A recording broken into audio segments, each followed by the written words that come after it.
What's up? What's up? What's up, everybody? If you just got here, make sure you hit that like button. You know what time it is. First and foremost, happy MLK Day, everybody.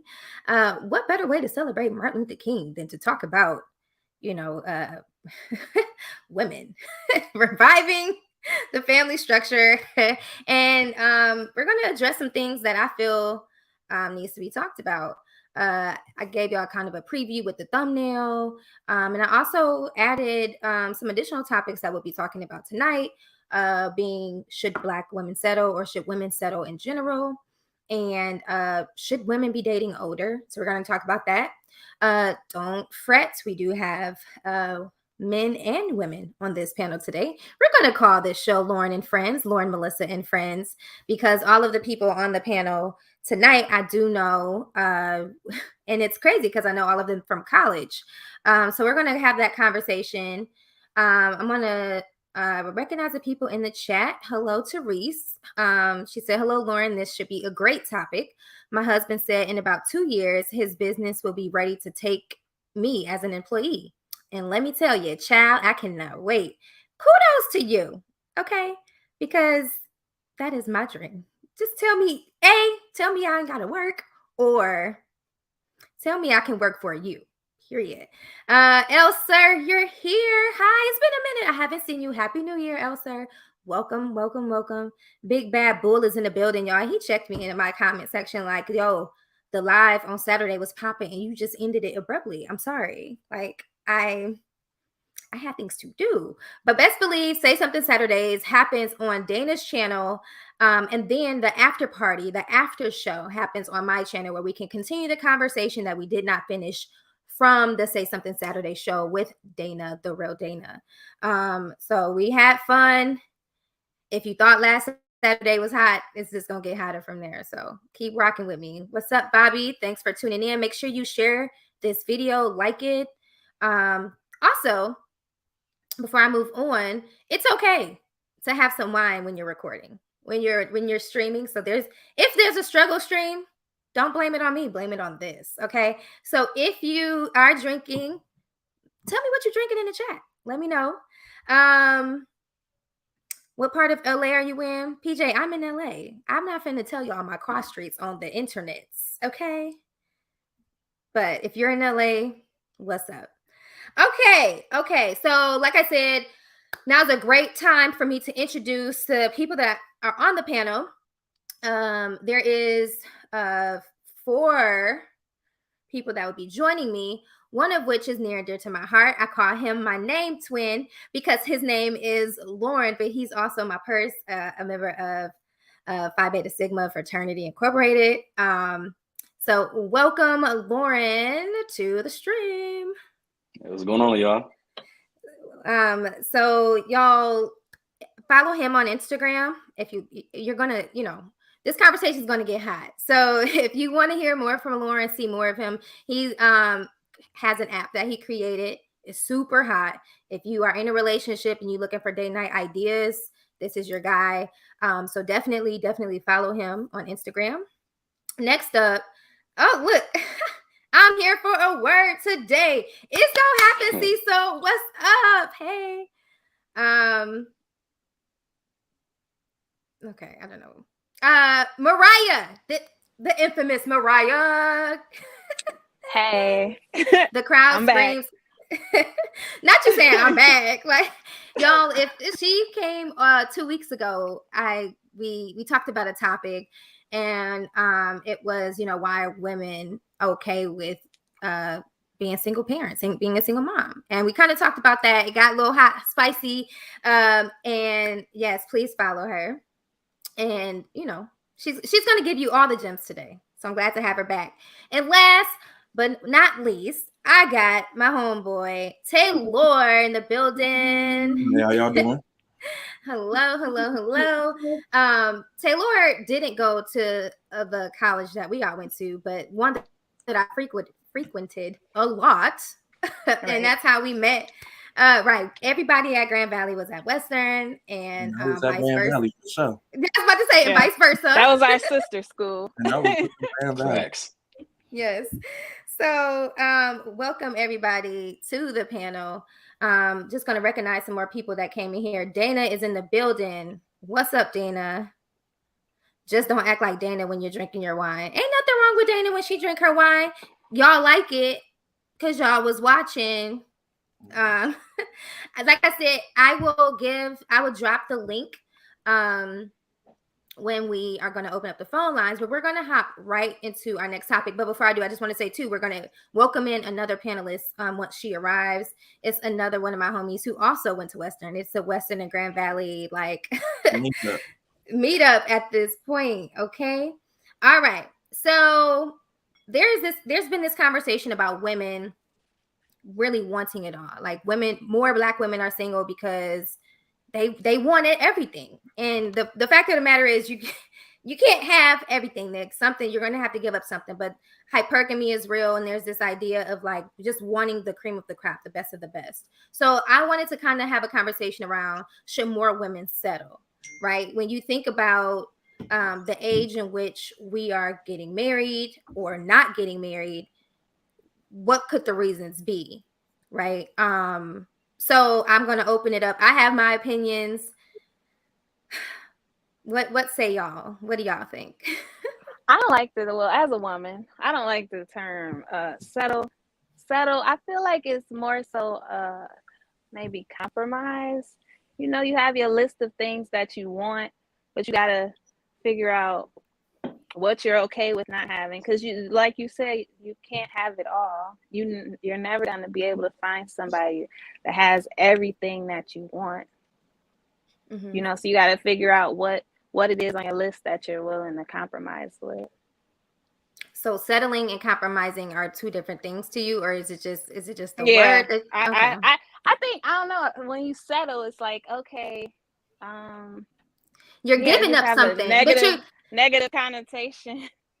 But see, with compromise, I feel like you're giving up something in turn to get something else, right? And I guess you can say the same, but for settling, it's your own personal preference in terms of what you're looking for. So settling, I would have to give up something, and it doesn't necessarily mean I would get that back in the same return that I wanted it in the first place. Does that make sense? Like, so I think that's how I look at it differently, because compromise is already required in a relationship for it to be successful.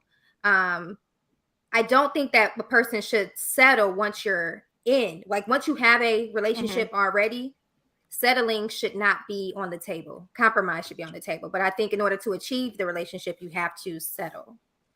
I feel like it's more. I'm sorry, go ahead, Mariah. I feel like it's more of a compromise because you put in that aside, and what you're getting in return is a partner. You know? So, I don't know. You go ahead, Taylor. I was just saying, so the difference, Lauren, that you're saying between settling and compromising, in your opinion, is settling is one-sided and compromise comes from both sides? Yeah. Okay, I can see that. Yeah. I don't think in that case, I don't think anyone should settle. I think settling in and of itself is a bad idea, because you're saying that you are not worth going for what you want. And that's what I hear when I hear settling. I mean, for me, settling just sounds like fear's gotten the best of you and you're no longer willing to fight for what you actually want. So you're just going to stay here. Right. Like, oh, that's the best I can get. I'll take it. So we'll just stop moving. Like, settling sounds like stagnation. Like, you've just given up, you just stop. So I don't think anybody should settle, especially women. No. Lauren, what you think? Yeah, I kind of agree with both of them, to be honest. Like, selling to me just sounds like you're doing this to fail at some point. Like, it's a ticking time bomb, and at some point it's going to fail because this is not what you really wanted. I mean, because you may not be everything somebody want, and they won't be everything that you want. But at the same time, just going into something just for the sake of doing it and not going in with the right faith or whatever, it's just going to doom to fail at some point. Sir Hale said it right. Settling breeds resentment. Yes. And I would agree. And it kind of shifted my perspective, because unlike y'all, my answer before y'all answered was, yeah, more women need to settle. And it's not that we don't feel like we are worth more or we want more, we don't deserve more, but if we continue on this journey of like seeking the best, and however we define the best for each of us, in some cases, depending on where you are, your experiences, whatever, you'll be searching forever, right? And so I think this idea of like, if we don't like when people say we've hit the wall, like we're at the mark where nobody wants us anymore, as in order for us to like not run into that argument, you're gonna have to settle. And who's to say just because you settle doesn't necessarily mean that that person's not going to be the one. But go ahead, Taylor. I was going to say, I disagree that you have to settle. I think you would have to settle if you choose to live a life. I mean, as a woman, if you choose to never shoot your shot at somebody, then yes, I think that may put you in a situation of having to settle. Because at that point, you're going to have to take the best of whoever approaches you. So you're already cutting out like a big section of people in the world just because you're only willing or only have a possibility of getting into a relationship with the people that approach you, not the people that are attracted to you, not the people that are interested in you, only the people that specifically approach you. There could be thousands upon thousands of people who like you and didn't approach you yet for whatever reason. But I think because of the dating style of the world, or at least an American world where men predominantly pursue women, I think women's options are inherently limited just because you have to wait around for a guy to ask. So I think off rip, by y'all not shooting y'all shots, y'all are settling off rip because you're not actually going after what you actively want. You're waiting for the best of what's to come along. Okay. I can totally see that. Lauren, do you feel like settling is along the same lines as lowering your standards? It is. Settling is along the same line of lowering my standards. Perhaps it's abandoning standards that you had. I have an example, right? A woman is like, I don't want to be with a man with kids. Because I know many men that don't have any children. Why should I have to be with somebody with kids, right? But this man comes along and he's perfect. Like everything checks the box except for the fact that he has children. And you gonna move along because he got kids. You just have to settle, like, and be like, yeah. So that's what I feel is a compromise, because you're getting somebody that has everything you want except that one thing. Okay. I was just about to say that. Mariah beat me to it. Like I said, based on your definition, that sounds more of a compromise because it's two ways. Yeah. You're not only giving up I didn't want to be a stepmom, but you are in turn getting everything else you want in a man or in your partner or whatever. That sounds like a compromise to me. Yeah. A good one at that. Yeah. but it's a good one, but it's one that I think is really hard. It's really ingrained in women. Like there are things that are hard and fast in terms of like what they want and what they don't want. And unfortunately, men with children is one of them, especially women who believe, well, if men could say we, don't measure up because we have kids already and we're a certain age, like why should I accept a man with kids? Like it's usually that tit for tat kind of thing. So I just want to kind of, y'all have changed my mind. Right, it's compromise, and I guess we shouldn't call it settling. But I still kind of think it's settling, just a little bit. See, Bobby said it's only a compromise if she lives up to the role with no regrets. Right. That's kind of what Sir Hale said in terms of like settling, breeding resentment. Like if you can go into something with no resentment, I think you'll be fine. Lauren, please throw away the word settle. I got you. I'm gonna work on it, y'all. I do want to say this though, is when having a conversation with my potential boo or whatever, I would never use the word settle. One, you're right, it is belittling in a way, right? It's like you're not good enough, but I'll take you. But it's less about the other person, more about me and what my preferences and desires were, and not necessarily about you, because you are who you are. So anywho, what is this? Compromise or agreement negotiation? See, in terms of that example I gave, Sir Hale, about women and kids, and is that what you mean? Anywho, mods, if you can mod the chat for like spam, That'd be great. All right. So any final words on this topic before we move into the next one? One thing I just wanted to add was I think it's the older you get, I think you're going to reach an age where you recognize that if you have this like hard drawn list of qualities of everything you want, you probably are going to end up alone. And that's man or woman, because I don't think life is that simple. Life isn't that, beautifully wrapped. Like you never going to get 100% of what you want in your partner and nothing that you dislike. That's just not realistic. So I think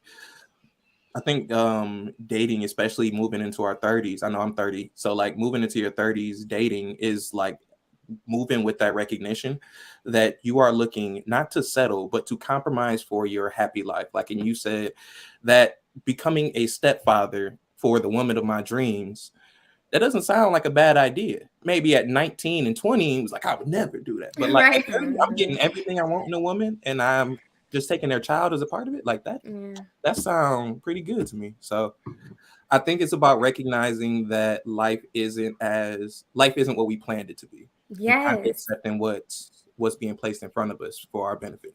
Yeah. And I've go ahead, Mariah, and I'll jump in.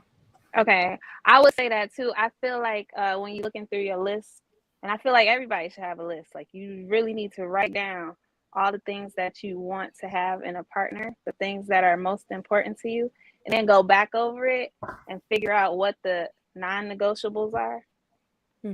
Because someone's non-negotiable might be somebody with kids. So even if everything else is perfect, they're not gonna compromise on that. So you need to figure out what the non-negotiables for yourself are. That way, if you do get to the point where you meet somebody and it's like, okay, they don't have everything I want, but they not breaking any of my deal breakers. That's true. Sir Hale Speaks said, Lauren, when we say compromise, it's like we're going in with what we're not getting. Negotiation is about what you're getting. I see what you mean. The point that you made, Taylor, about like we can't control the direction in which life takes us, like we're like, I've recently, like within the past year, leaned into that, and I had to do some self-reflecting because I realized that nothing was really working out because I was trying to control the situations, control how we interacted, where we went. Like I needed to like let life. You know what I mean? Like let it happen the way it's going to happen. And that's absolutely scary. Especially when you do have your list, you do have this vision and your plan of like how you want things to end. You kind of want to orchestrate the direction in which it goes in order to get there. But I'm going to ask y'all, have you leaned into that thinking of just like letting it happen or unravel as it will? And has it been successful? And when I say successful, like, has it been a relationship that lasted longer than like a year?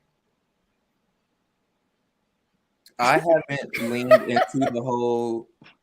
I think I'm in a kind of more so in the place of what Mariah mentioned, finding my non-negotiables in real life, recognizing like after going through my list, recognizing the difference between the things that I would have just appreciated and what was non-negotiable.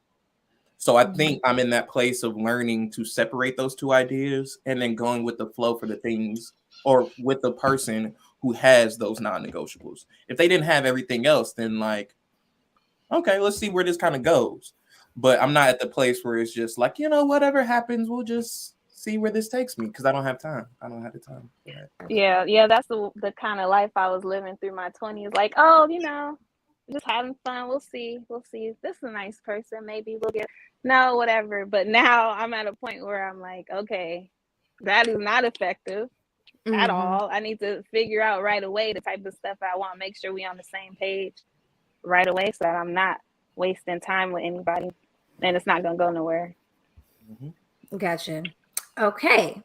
So speaking of preferences, and like getting the outcome that we desire, should women be dating older? And this kind of came up when y'all, what day was it? Was it Thursday that we was all watching Kevin Samuels? I think so. Y'all, Instagram be telling on y'all. Don't think you gonna watch a video And you get on there and it be like these friends of yours Right, is they're watching the watching with same you. video. They're watching it At the too. top of the list too. Yes, I'm like, dang, okay, can't watch this in a secret. But Had he a had burner account. mentioned, right? He had mentioned like before we get into the topic that y'all are all here for, this is the topic leading up to it. He mentioned that women need to date older in order to kind of like set themselves up to be, I guess, successful in a way, right? Like there's this idea that men in their 20s aren't going to be established, yet women are looking for established men. So if you're looking for security, like all of those things, you're going to have to get that in a man that's older. Do y'all agree or disagree, and why? I definitely agree. Because I think like all the stuff that women say they're looking for as far as being a leader, being able to provide and this, that, and the third, it takes time for a man to get to that point to really be making that money and get those resources. So somebody your age may not be able to lead you because they don't have as much experience and life knowledge and the things that, like I said, a man would need in order to lead a woman. So I think so. And then just on the flip side, you know, if a woman is too old, then it's like, okay, for the goal of having kids and things like that, is she too old to do that? So for her being younger, it's like, okay, now she could facilitate my wants and needs on that end too. So I would think that would be it. So I'm gonna ask you personally, men though. like, I'm gonna ask men, right? Because they say like women need to date older. Men, do y'all really be checking like, because y'all are in y'all 30s now, and to Mariah's point, like in our 20s we were doing things differently than what we're doing now in our 30s, and 9 times out of 10 we were either talking to guys that were our age or younger. Like if you think about it from college, right? Very seldom would you find a dude talking to an older woman unless, you know, y'all already kind of linked up when y'all wasn't supposed to because you was underage.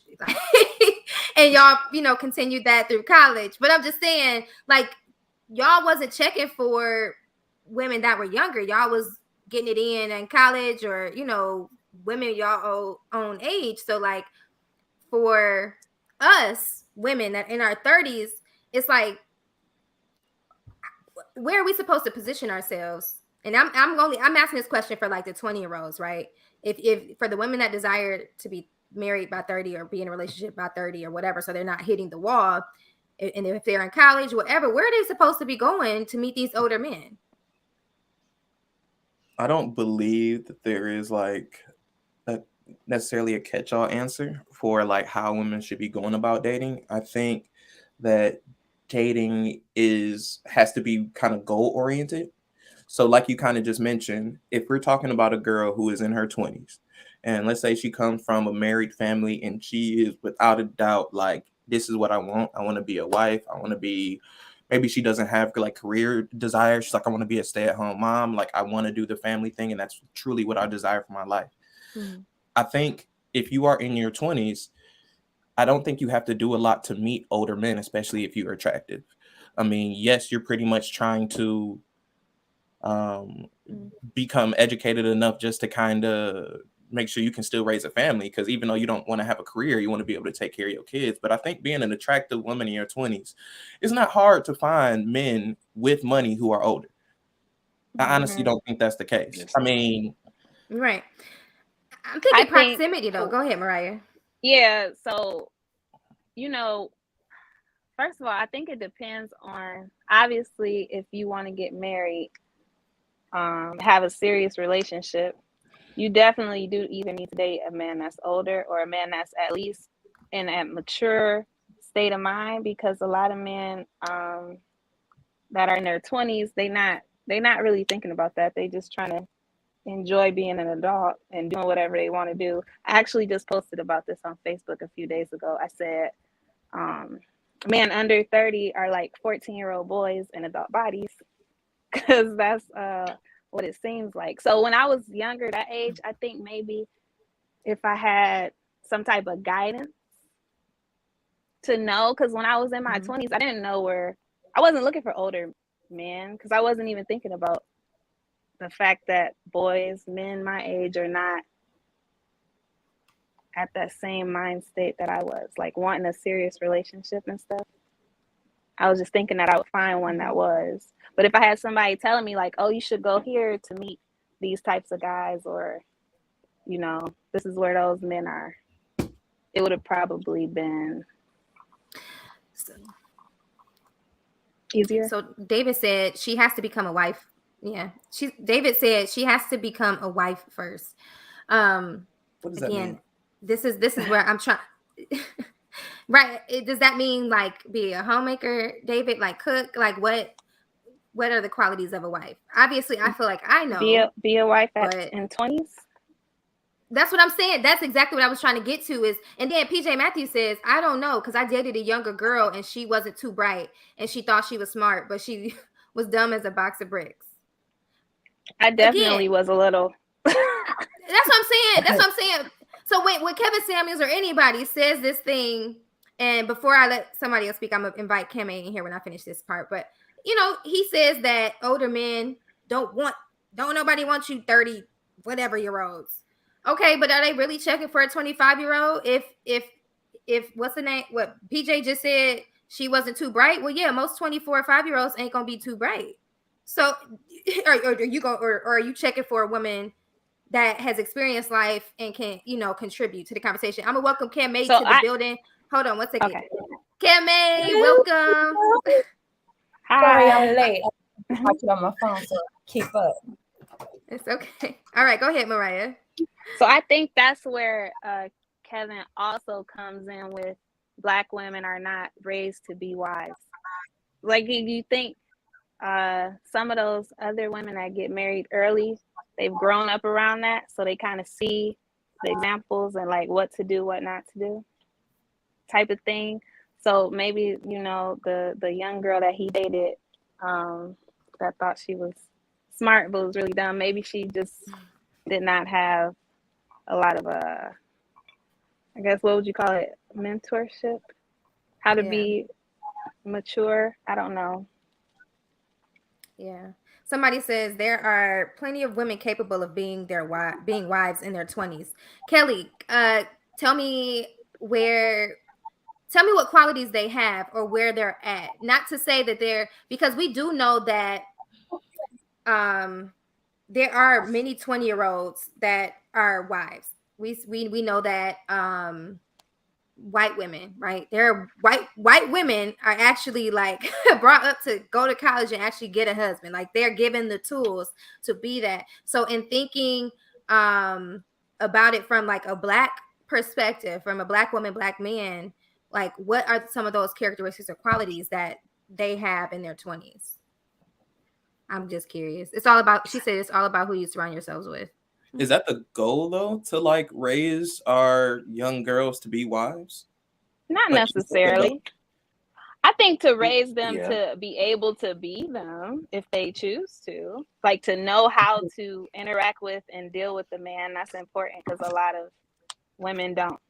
And they expect a man to interact with them like how a woman does, and that's not gonna work. I think that's a very, like, I definitely believe that like there are differences in the genders, but I truly believe that most of the differences are taught. And so when I hear us talking about like teaching somebody to be able to deal with the man, it sounds like we're teaching the same cycle of we're going to condition the girls to be like this and we're going to condition the boys to be like this, and therefore we're going to end up with the same cycle of creating, like purposefully creating these two people who inherently won't understand each other. I feel like we have too much of a habit of raising boys and girls instead of raising people who just understand the world around them. Because you shouldn't need to raise a girl to be a wife. Raise a girl to be a good person who can take care of herself. Raise a boy to be a good person who can take care of themselves, and they'll find each other. But like, what does it mean to raise a girl to be a wife? Like, what would that mean? It's all go ahead, Mariah. Then I'll go because I think it's being a good person and being a wife. They go hand in hand, yes, but there are distinct differences in my opinion. Just like it's a difference in being a good husband and being a good person. Like it's certain things, certain social norms that, like, yeah, it is a social construct, but at the same time, it kind of works. So and it's a necessary one. Yeah, like I feel the same way. A lot of stuff I don't feel like men and women are different, but there are certain areas where we are fundamentally different. Like just the way we think about things and process things, even the way we communicate. Like I've noticed that the way men communicate is a lot different than the way women communicate, in the way that when they try to communicate with each other, there are a lot of misunderstandings and misinterpretations. And that's not something that you're raised to do. I would argue that it is something that we're raised to do, because women are raised to be able to explore their emotions, which allows you guys to explore vulnerability in conversations. Most boys are raised to suppress vulnerability. Therefore, when most of the time when guys start to move towards a real conversation, all of our defense mechanisms start to jump up, which is when we start to talk shit. Like, let something get really serious. And most of the time, like this is high school, college, especially, niggas gonna start cracking jokes. You're not gonna be able to have a real conversation without somebody getting called out their name. Because I don't know, we can say on live. You can say everything but the F word. So I think the reason why I said it's a necessary thing that we do need to be teaching from young, 14, 15, whatever the age, to be wives and to be husbands or whatever, is because we need to change the structure of the Black household. Like what we've been doing hasn't worked. So why not try something different? If our goal is to create a more nuclear family, like to make more families to where we're not having broken homes, if that means that we need to teach more women how to have some of those traditional skills, how to serve, how to cook, even if it's like real trivial to some people, I feel like it's necessary. You know what I mean? I hear where you're coming from, and I think I'm probably the only person in here who's not, and I don't want to speak for anybody, but I'm not Christian. So I think that's one additive perspective of like, I don't want a family that looks like the nuclear family of the Bible. I want a happy family where it's not a head of household. I never wanted to be considered the head of the household with my wife under me. I literally wanted a shoulder-to-shoulder partner. I was lucky enough to be raised by both my parents, married 30 plus years, but it just so happened that my mom was the primary breadwinner. My dad was on disability, like I think a couple years after we got born, my dad went on disability. So I had a stay-at-home dad. I mean, pretty much everything that you would think of a stay-at-home mom would do, my dad did, except for cook, because it wasn't as bad. But I learned that relationships and happy relationships take two people who are willing to do what's best for them. It's not about what we should be doing, what we're supposed to be doing, because I know in my dad's head, he wanted to provide. That's how he was raised. But at the same time, if that's not the situation that you're in, adapt and do what's best for the family, for the group. And my dad was an excellent homemaker, you know what I mean? But that's because of what he was required to do. So I don't believe in like saying that you got to do this, I got to do this. I'm trying to figure out what's going to be the best situation for our family. What's going to make sure that we are good. Taylor, somebody said, hold on, I want to let Taylor answer this. I'm going to bring Kamei and Lauren into the conversation real quick. Taylor, someone said, so you want 50-50? And I guess, are we talking 50-50 financially? Because I think, do I want a 50-50 partnership? Yes, I would like a 50-50 partnership, because I think when you move away from 50-50, the thing that's not openly spoken about is you are moving away from 50-50 power. Regardless of how you want to split it, how you want to spill it. Like, if a man is paying for everything, 9 times at the end of the day, if an argument comes up, the thing that he relies on is, I pay all the bills around here. What, you want me to do more? Well, I pay the bills. You want me to be nice to you and kind to you? Well, I pay the bills. So I think 50-50 is about what you want out of a relationship and what you're willing to give up. Because again, my mom paid most of those bills. That's true. But I don't know a lot of women who had a dedicated husband like my father, who had a husband who was willing to wait hand and foot on his wife, who taught his sons that, like, no, you open the door for your woman, you do this for your woman. Like, what? Your mom is the queen of this house. Everything that we do is to protecting her. And I don't know if she got a man whose sole goal and whose sole identity was built around providing, I'm not sure we would have had the father we had. I hear you. Kamei, Lauren, you want to jump in before I pivot back to Mariah? Anything to add? Yeah.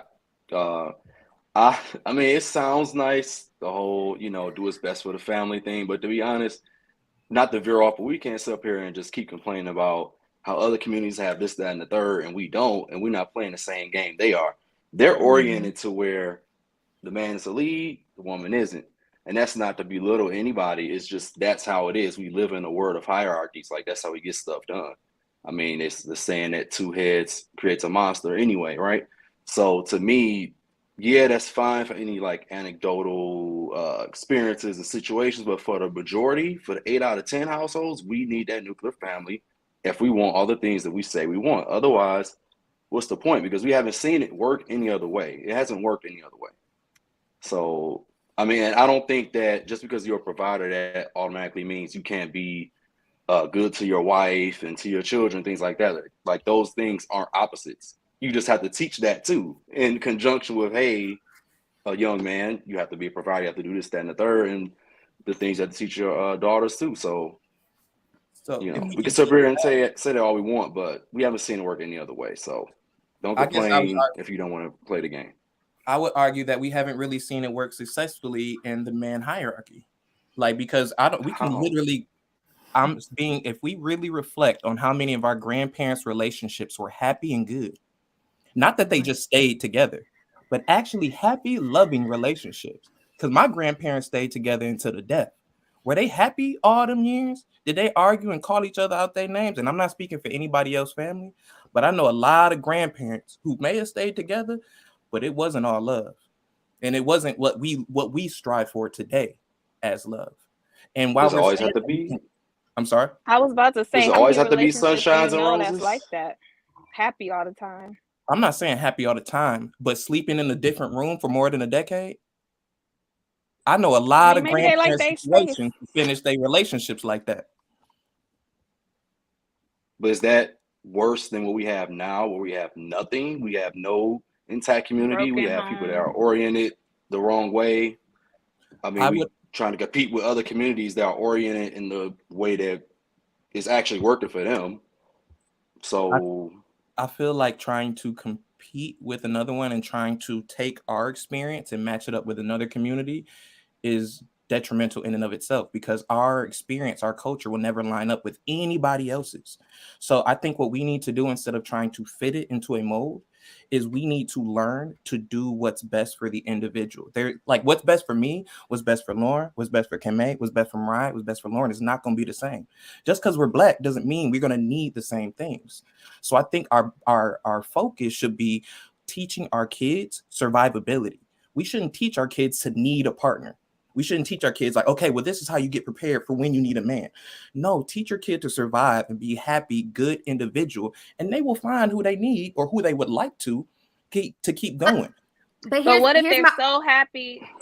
Sorry. Go ahead. No, go ahead, Mariah. So happy being alone that they never find anybody. And Kevin says all the time, I know we don't want to keep referencing him, I guess, but our society was not set up for people to be alone. We're set up to have family. You set up to have a partner.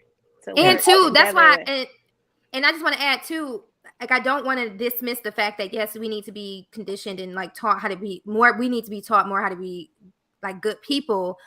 But the reason why I say there needs to be balance on how to be a good person and then become a good partner to somebody at a certain point, is if we focus more on just becoming a good person, we're going to be more selfish than we already are as a group of people. We are very selfish, and to the point which is going to take us into the next conversation. But I'm not going to close this out right now. But like, that's why the conversation of like women not really being willing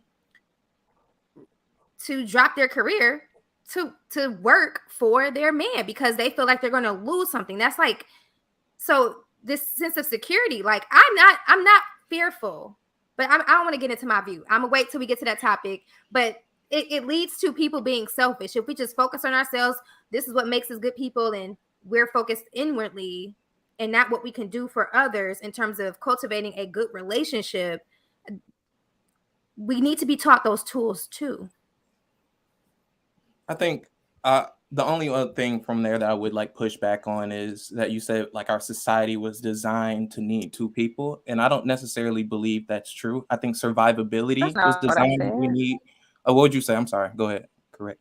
I just said families and working together, not being by yourself, having to take care of yourself because um, eventually you're gonna get old. Who's gonna help you then? I mean, well, and Like we don't have a place where people can go, like other countries might have, to take care of their elderly or their sick people. So you just so we build. So you're saying we build a relationship solely so that when we get old and sick, somebody could take care of us. But and no, I that's not know what I'm you're saying. saying that we have a society that's designed that we need these things, but I think that we don't. I think we limit our views on what has to happen. So you're saying, well, who will take care of you when you get sick? Why can't we implement systems to take care of our old? If we We keep could. saying we could, right? Just like, I mean, we can do these things, but if we focus on, well, the family is the only solution, we're not going to put the energy into other possibilities. And I think we're limiting ourselves in what could be by saying it needs to be like this. That's my I only think argument. that's part of Uh, our issue. We live in this fantasy world of what we could, should, and would do, but we need to look Mhm. at what we actually are doing because it's a lot of stuff. We talking about we should have these things in place, but who's really doing that? Is We anybody? put and we put Thank everything into the hands of like politicians and stuff to take care of stuff. They not Wait, and let me who's go. Let me go back. When you think of the word family, if we were to play this word association game, when you think of the word family, one of the first words that would come up or you would think about is values, right? When you have a family, like it's rooted and built on values, right?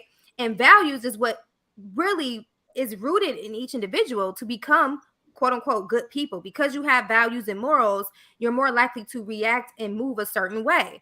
The reason why that's lacking, we don't know how to become good people, we don't know how to be good people, is because we never had a strong structure. So that's what I'm saying is like, if even if we just focus on family, the fact that we have a family, that means values will be stronger, morals will be stronger, and in turn we would produce more good people in the world. So I just think that the family, I felt the like family we have no structure, foundation anymore yeah, none. to because build upon.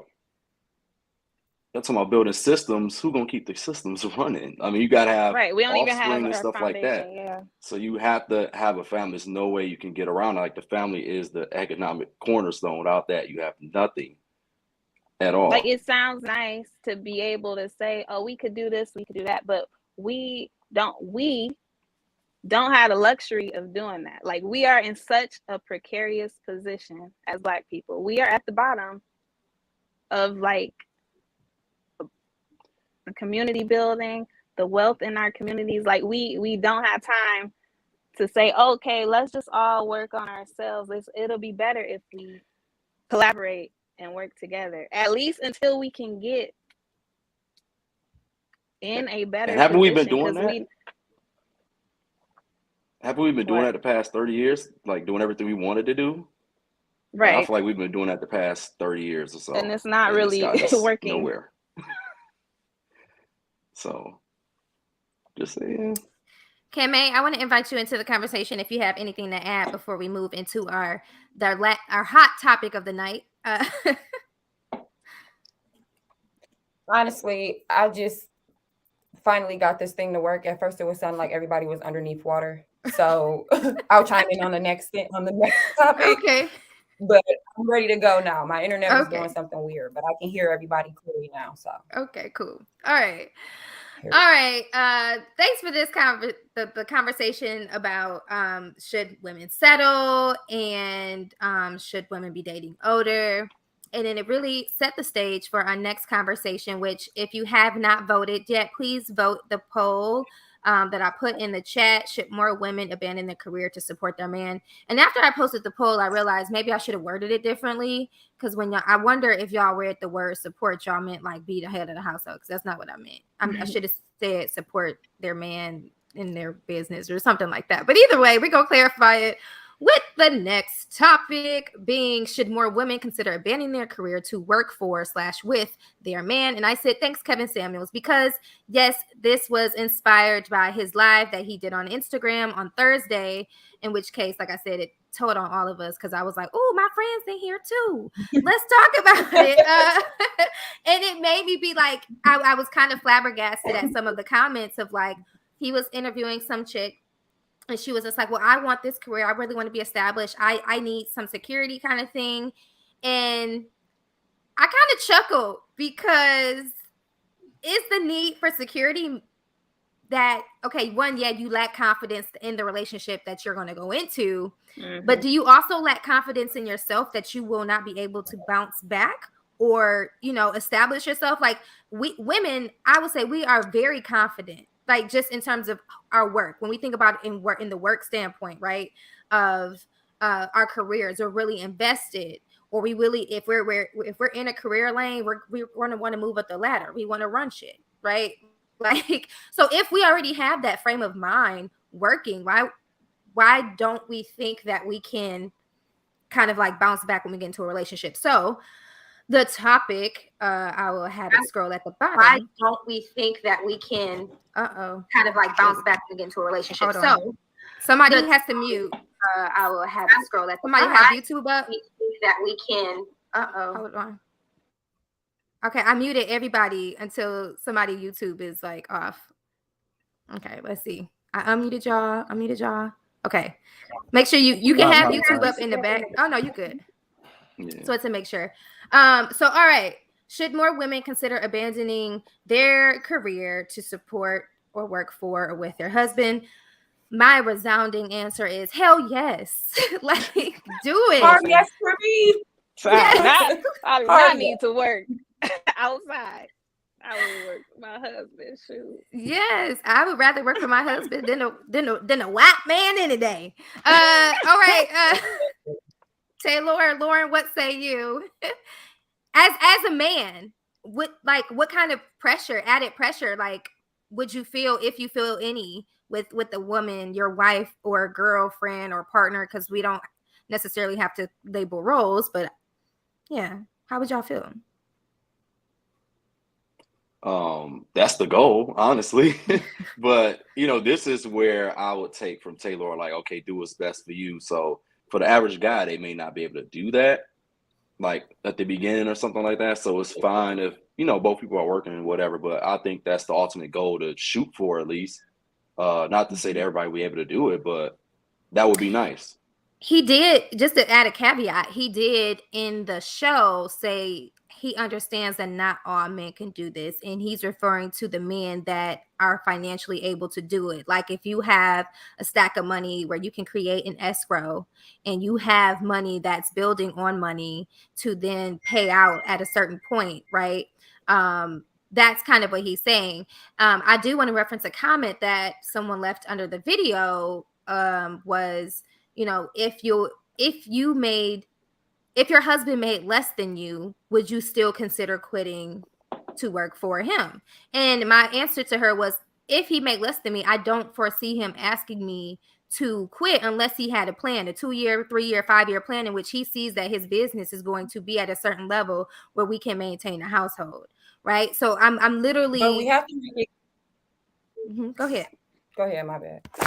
No. This is. No, I was supposed to say we kind of have to make it. We have to make the topic clear. He said, "Would you quit your full-time job to work part-time for your husband?" Because a lot of people felt like, "Oh, I'm not going to be getting benefits. I'm not going to be getting paid to do this." No, that's not what was said. What was said was, "Would you quit the full-time job, take half the pay to work for your husband?" Right. So we have to make sure we're putting that in the air. Thank you for clarifying, because that's important. And still people were saying no, which again blew my mind. Taylor, Mariah, what are your thoughts? You want to go? I think so does that only apply to men? I guess it would depend. That's only men that's making like a certain amount of money, like above.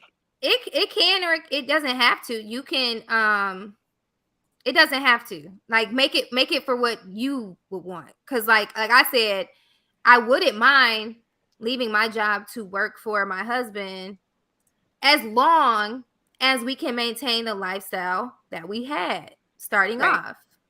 I don't know anybody that arrives at a certain point and wants to work backwards unless, like wants to go backwards. Unless y'all are, no, I don't see anybody who would like to do that. Right. I mean, I would love to do that. I do not like to work. I don't feel I was born to labor for my whole life. Period. I know the women that's saying like, no, I don't, because you just never know what might happen. Like if the relationship ends, I think that's their main biggest fear. But I don't know. I personally wouldn't marry somebody who I had that type of. I know you can't see into the future. You don't know what might happen. But I feel like anybody that I was to marry, we would be like, no, we gonna do this for life. It's a for life type of thing. So I'm not sitting there like I don't want to quit my job because what if something happens? Then I don't have anything. I would do it. Y'all, if you just got here, please like the video. Also, if you would like to support this panel, super chat, cash apps. The cash apps are on the screen for each panelist. If you like what they're saying, show them some love. So please, likes are free. And again, you can support the channel via Cash App and super chat. All right, that was a sidebar. Go ahead, whoever wants to jump in. For me, I personally, I'm self-employed. So, and just recently, probably within like the last, I'll say 3 or 4 years, I've come around to, okay, I want to be married. I want to have kids. Before, I was one of those people, it's kind of like, I just want to be the rich auntie. I'm just going to be independent for the rest of my life. If it happens, it happens. So for me, I feel like I completely agree with Mariah in terms of, I don't feel like at this point in my life, I don't feel like I've been working long enough. I've been working hard enough. See? Like, yeah, I will absolutely work for my man. And I'm still getting paid. I'm working part-time, so I'll work a nice little 8 to 12, little 12 to 4. It gives me spare time to actually, and I'm speaking in terms of like marriage. Like I have time to actually be with my husband. Like I literally work, I'll say 8 to 10 hours a day. I'm a hairstylist. I'm at work all day long. So that gives me free time to be with my children, be with my husband, actually be able to take care of home. Me being at work all day long, that ain't gonna work for you. That's not gonna work for me, because if we gonna be completely honest, since I've come into this whole, okay, yes, I do want to eventually be married. I do want to eventually have kids. Like I said before, I wasn't like that. Now that I am in this mode of I want to be married and I want to have kids, I actually want to have time to be there with them. Like this whole, and I'll say this new generation, I don't understand the concept of women wanting to work until their back fall off. Like it's not for me anymore. Like it was being fun, tired and exhausted. Now it's kind of like I feel like us as women, when we're too tired, it's kind of like I'm not in the mood for this. I'm not in the mood for that. I'm not cooking anything. I'm not having. Get some I fast don't want to have sex. I don't feel like doing any of that. I don't know if I can say sex on live, but no, you can say anything. You can say whatever you want, boo. Just not the F word. Yeah, but so I definitely will quit my job. Yes. Yeah. And I won't even say I'll quit completely, because hair will then be a hobby for me, because I work part-time. So now I have time to work out. I have more time to travel. Granted, I do make my own schedule. It's just kind of like, I'm sure I'll be taking a nice pay cut. Yeah. Dana asks, why don't you want to work, Mariah? She's speaking to me too, because I don't want to work. So I'll let you answer. Because it's tiring and exhausting. I would rather take care of my family. Yeah. Because when you go into work, you working 8 hour, 40-hour week, like you're tired. And you got to deal with the people. I speak for myself. Yeah, it's a lot. For me, it all goes back to like when you're stressed, what's the number one thing when you go to your therapist? Focus on what you can control, right? Like I can control how I raise my kids. I can control the feel of my household, the vibe of my household. But when I go into work, the niggas gonna nig, okay? And they are raised the way I can't control that, y'all. So I would love to just put my focus into the household. Real quick, I want to shout out Kelly. Okay, Kelly Lynn is literally living the life. She said very happily engaged. It just happened. Congratulations, girl. Congratulations. I like to celebrate love because you what you put out there is you gonna get back. So congratulations, girl. Taylor, you've been patiently waiting. I appreciate you letting the ladies talk. That ain't me. What? I think I in terms of, I guess the original question was like about a woman quitting her part-time job to work for the man. Her full-time job, Taylor. Her full-time job to work part-time for her man, right? Mm-hmm. Personally, I don't think I would want that for my family. The women that I've tend to find myself most attracted to are the type of women that I wouldn't be able to get to quit their job. Like, I think what I'm attracted to is like career driven, like they have this thing of their own. So like most of the time, like my last ex was a girl who is like currently working on getting like her third real estate property because she's trying to start like Airbnb real estate mogul thing. So it's like I think I'm attracted to people who want this thing of their own outside of the family. You're like, yes, I want the family too. Like this is our thing, but I also have my own thing that I very like, I value, I cherish. This thing I've always loved. And so unless it's a like huge pay jump to come work for me, like the type of woman I'm attracted to probably wouldn't take a pay cut to come work for my business because it just wouldn't be financially wise. We would be looking to maximize our return on investment, which would be like, if you're making more money over here and it's not specifically going to increase the production and the income of the profits of our company, it like literally mathematically doesn't make sense for you to quit your job. So I think like at that time we would be making financial decisions based on what's best for us financially going forward. That's why I asked about sorry. No, I was going to read a couple comments, but go ahead. I'll read it. Okay. That's why I asked about the amount of money, because realistically, most men, well, I don't know, but I feel like the type of men we would run into wouldn't be necessarily making a ton of money where they could pay us to not work. Like, so essentially it's this though. It's you getting an allowance in a sense, right? Because obviously, let's take an accountant for an example, right? You are a professional accountant. You're already like the cream of the crop. You're going to make bank if you work for corporate or whatever, right? Then your husband has, let's say, a landscaping business, and you quit your accounting job in corporate to be the accountant for your husband's landscaping business. You're not going to make as nearly as much as you did. So essentially, one can say it's your paycheck, or one can say it's your allowance, or one could say y'all on a budget, whatever. It's still the same, but are women willing to say, I have this accounting degree and I was making close to 6 figures, but now, I'm making $50K a year. If you add it all up.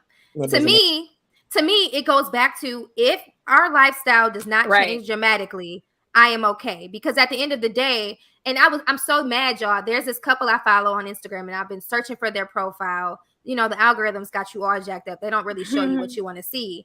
But I've been searching for their profile for the past 4 days since we got off of the live on Thursday.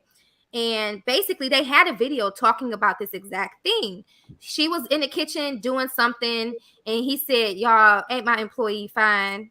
And she was just like, I love working for you, baby. Like, and she was, they joke like that, but she was just like, no, I'm serious. He was like, don't play. She's like, I'm serious. And I really wanted to play that clip. If I find it, I'll post it on my community page so that y'all can kind of see. But I think that's a beautiful thing.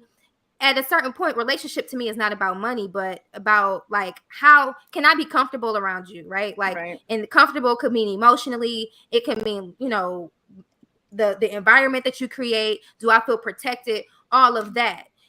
If you treat me the way I want to be treated and how I should be treated, I'm not going to miss $20K unless I was out here spending like I'm a Real Housewife of Atlanta. Like, it's not like I'm not out here just shopping just to shop. Yeah. So if we don't need both incomes to take care of ourselves, like if we could survive just on his income, then I don't see why the wife or whoever, even if it was the wife that was doing it, because gender roles. Mhm. I don't see why would you want to go out if you don't have to? Why would you want to go work for someone else when there's all this stuff that needs to be done in your own home that you could be taking care of? Mhm. Oh, that just seems like a big, like you said, if we're talking, I mean, I understand that we've already kind of given the given that like if our home life doesn't change too much financially, but even like a $10,000 pay cut, it's still money. Not only is that money now coming from the business that the husband already has. So let's say you make $50,000 or $70,000 outside, you take a $10,000 pay cut to work for your husband. So that's $60,000 that you, as the wife, is getting. Yes, but where's that $60,000 coming from? The family pot, as opposed to that 60,000 or 70,000 or whatever you're getting in income coming from outside of the family home. So I think the fundamental issue I have with this is us treating the husband's business like it's not the family's pot. In my opinion, my business is inherently the family pot. So if I'm taking money out of the family pot to pay you, that's cool, but that's still less money we have in the family pot. And I I see thought what you our mean. goal together was to maximize this family pot, not just for us, but for the kids we got coming on. I thought we were But if talking about like generational wealth to come for generations, not just what is to get us to college. But Taylor, if we're talking about the family pot, wouldn't you rather pay your wife or your spouse and keep the money in the family pot rather than you going out and paying somebody else to do the same job that she will be at home doing? Yes or no? If I'm paying somebody, probably I wouldn't have the same level of employee. And I would also think that if my wife is a specialist in accounting, she would be on the side just being like, that don't make sense. That don't make sense. Just But like my goal is to be the tech expert. I'm trying to learn multiple language. I already got C# under my belt. I'm looking at Python. So if I know that she needs any sort of consulting on tech, on creating an app, on creating a website, on creating an API, you're not going to pay full price. You may have some dude who's doing the actual coding, but I've already gone ahead and put the outline together. Like, tell that nigga that it's already figured out. Like, he literally just has to do the basic of basic because the algorithm's already done. So I'm still saving my wife money with my expertise in a consulting role. But to stop doing my job as a tech expert for all these other big white companies, that's crazy. I'm trying to get as much white dollars as possible. That's bottom. It's the white dollars. And who's to say? I want all the white money. But and honestly too, who's to say that first 5 years, yeah, we not fitting to make the white money, but there's a tech company that wants to buy the app that we're building together, and we're gonna like literally the 5 years that we invested, like what living a certain way, we're gonna reap we're gonna get that back. I did tried to do some research on actual Black couples that have done it, right? And it was a very hard Google search, I'm not gonna lie.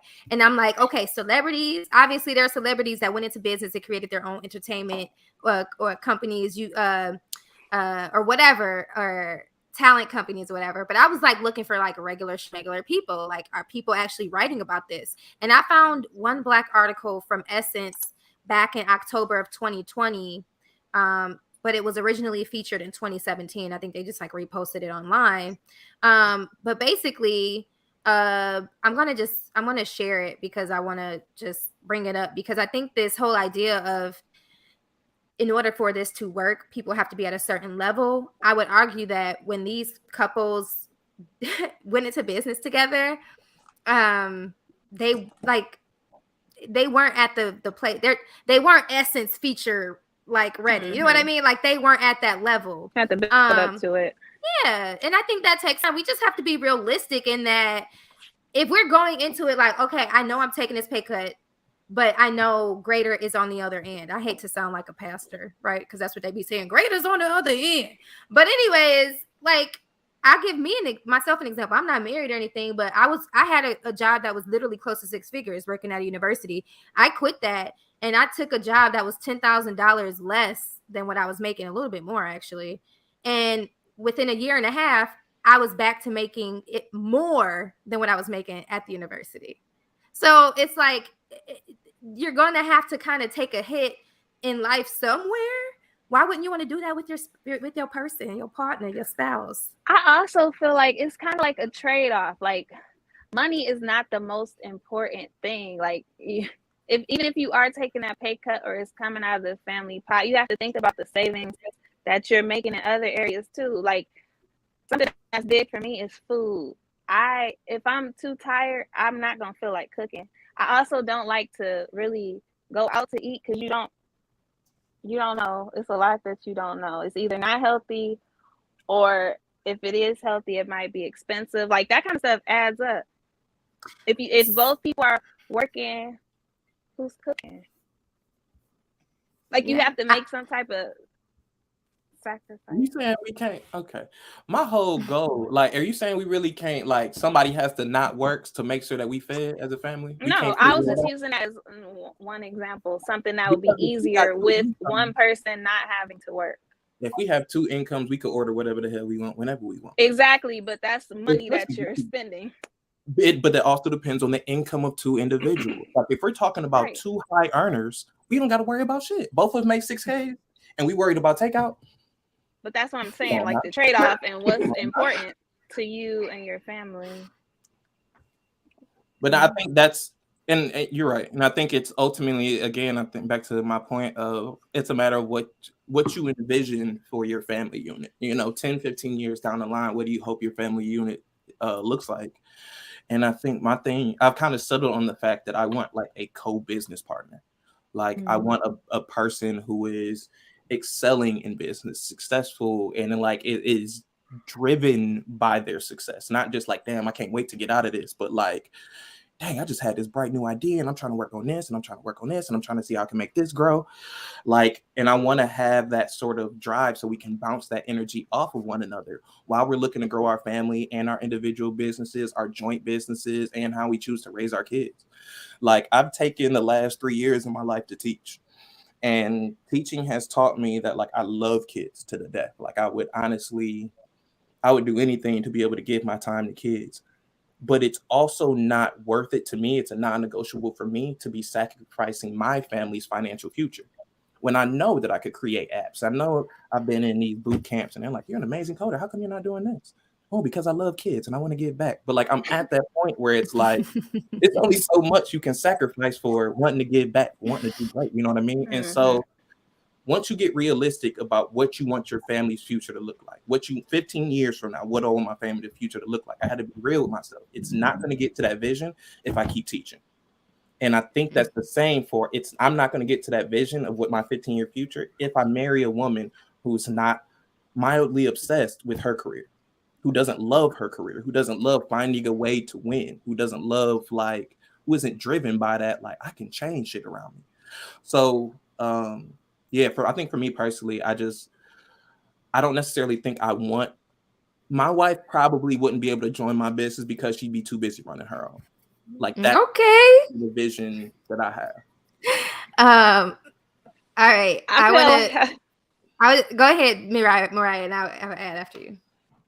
I don't want to get it, misconstrued or nothing. This is purely hypothetical. I don't see this being my story. Like, I feel like I am going to be working because just like Taylor, you saying, two incomes are better than one. And I have all these goals and plans and stuff that I am working towards and that I would like to do. But ideally, if I didn't have to,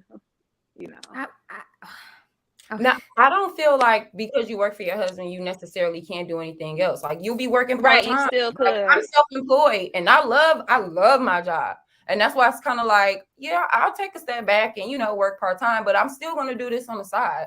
Like, it's still going to be money coming in. I sell products. I have hair. I have, you know what I'm saying? I have different business, like, I have aspired to have different businesses in terms of my self-employment, but I would definitely go ahead and work for my husband so that we can go ahead and, you know what I'm saying? Like I said, keep that. Exactly. For me personally, I feel like we're going to keep that money in the family. Why would we pay somebody else to do something that I can do for you? If I'm taking a step back from this and like, I don't want to be the 50-year-old lady behind the chair. We're going to be real. And I say this all the time, Yeah. like by the time I'm 35, I don't plan on still being behind the chair, but just having my hand in the beauty industry.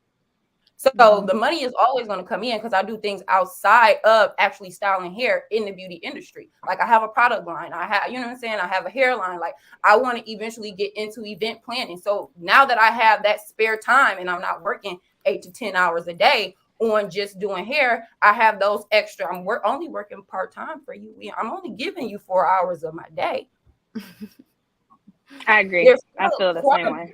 time for me to go ahead and still have that business on the side so that we do have that income. But now I have that extra income and we're keeping that income that you will be giving to somebody else to work part-time in our family pot. So here's the thing. I think of the idea of as a consultant, right? When there's a consultant, you typically can take on multiple projects at one time, right? You're not necessarily on staff for everybody, but you're able to say, I could do 4 hours here, 6 hours here, whatever. You get to create your own schedule, right? So if you, whatever field that you're in, if you're in communications, you got a communications degree, you can write press releases in your sleep, whatever, become a consultant, put 4 hours in with your husband and you can still take other things on the side.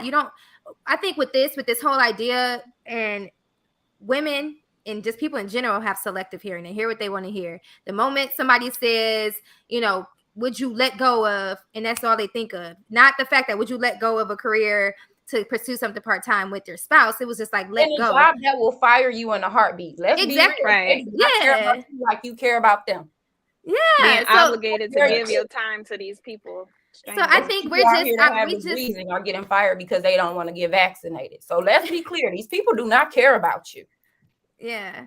So I just think that we just shut down when we feel like, who says that we can't we can't pursue our dreams? Like we have to abandon what we originally wanted to go for because we're supporting our spouse. Like make it fun. If you feel like your husband is in a field that you can't support, I would maybe question, like, what kind of partner are you? Like, why? What about his job can't you rock with? Like, why? Mm-hmm. Right? Like, that's the question I'm gonna ask of yourself. I just want to also give a caveat here too, is I understand that we are having this panel of all single people. We're not married on this panel, so I do recognize that. And I want to name that. I will be opening up the phone line soon, so if you are married and you want to give your perspective, feel free to call in. But we're just having this conversation to talk about it because just because we're not married doesn't qualify us to have the conversation. So I just kind of like want to put that out there.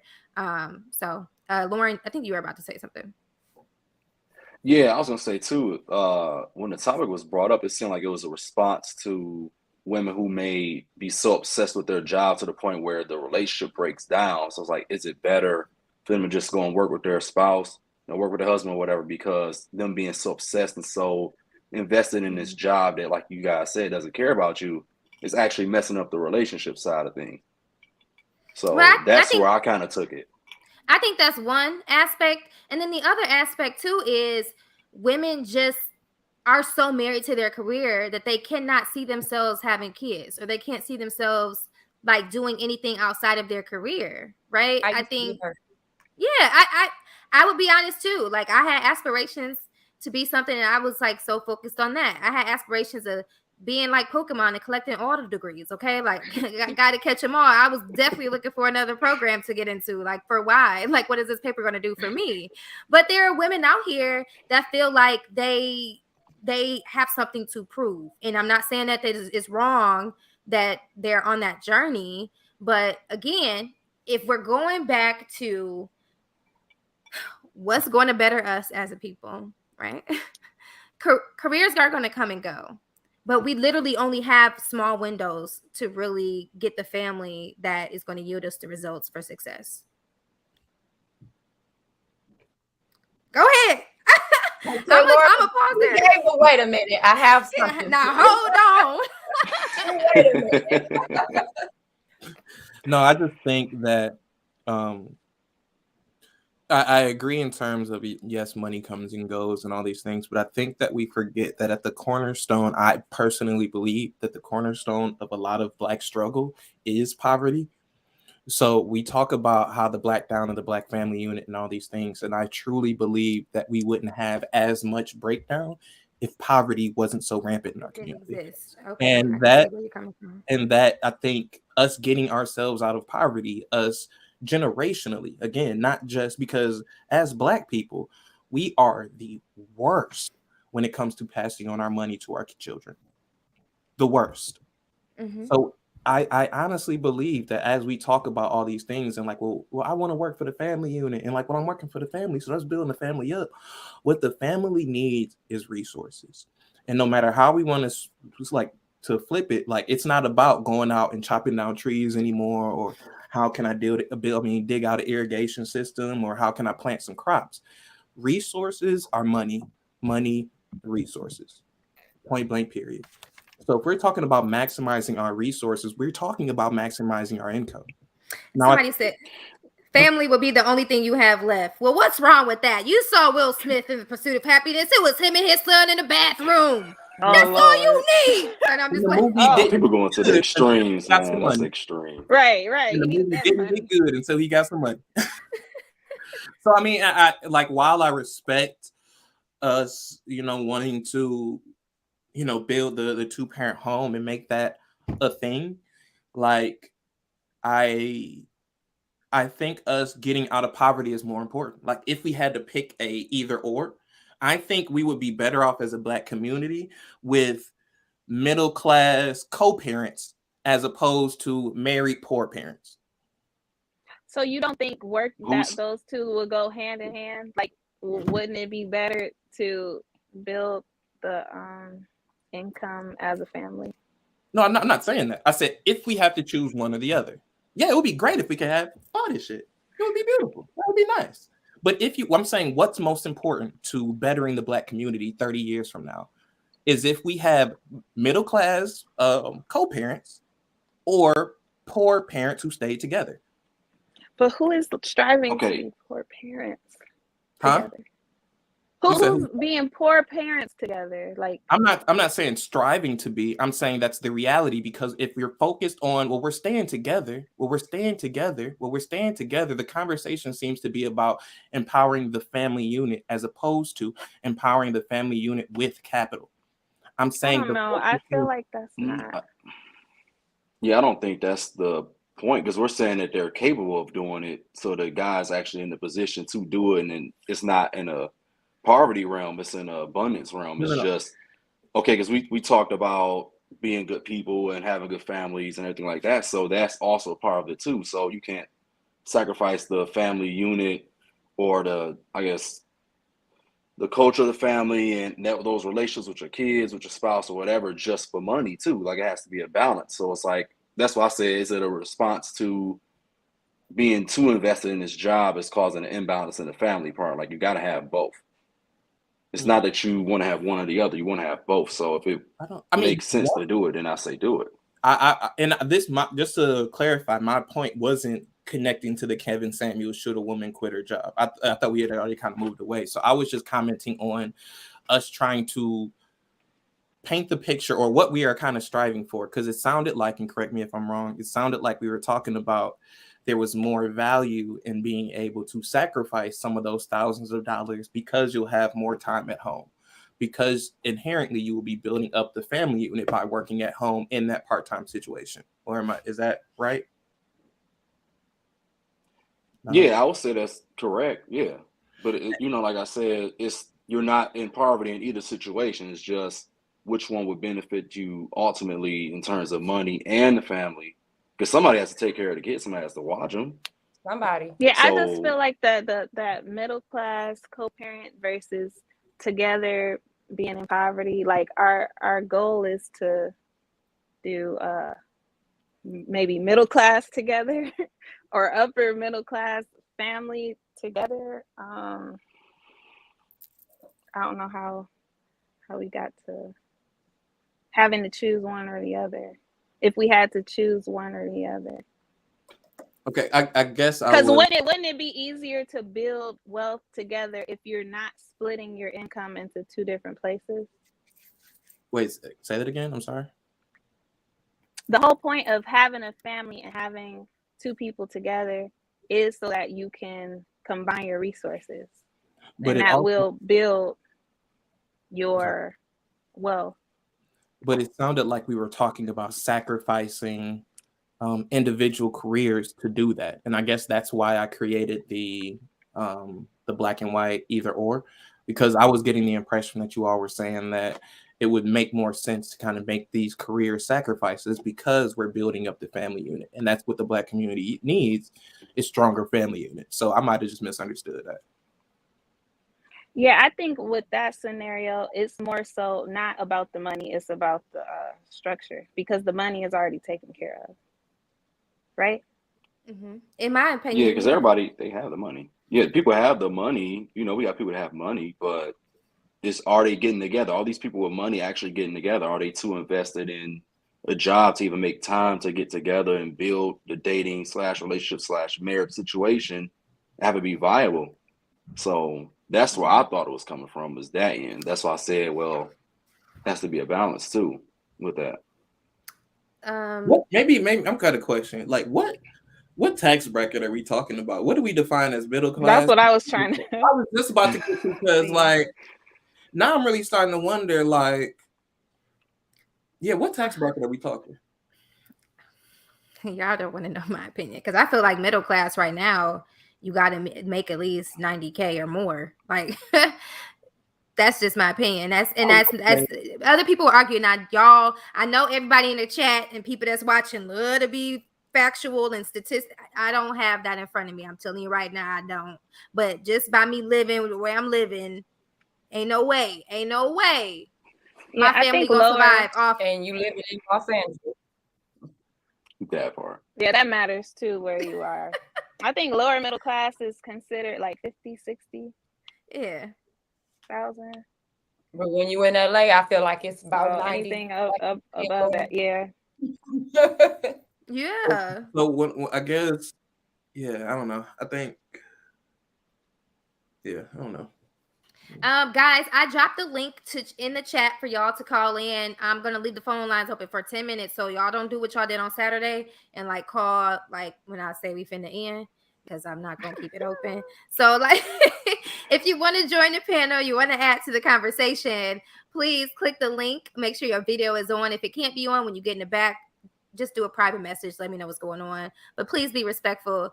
This has been an amazing conversation. I'm really glad at how we were able to have the conversations across gender lines, and I would say like generational lines too. Like, we're all the same age, but we're all millennials, right? And so when people describe millennials, all you hear is negative things. And here we are having conversations about things that are productive, right?